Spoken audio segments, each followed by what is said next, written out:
এইটো হ'ল 1 প্লেট কণী ইয়াতে আমলেট গৈছে আৰু ইয়াতে বইল ফ্ৰাই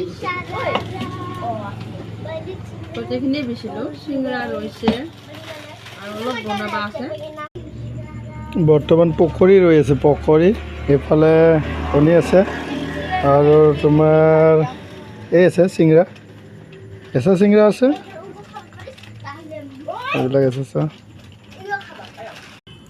প্ৰথমে ৰুটি চাহ বেচিলোঁ পুৱাৰ পৰা তাৰ মাজে মাজে বৰা বেচিলোঁ বনালোঁ চিংৰা বেচিলোঁ চিংৰা বনালোঁ তাৰপিছত কণী আমলেট কৰিলোঁ কণী বইল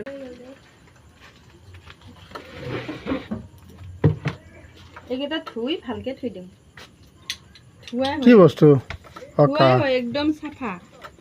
হ'লেও আৰু অলপ বগা বগা হৈছে যদি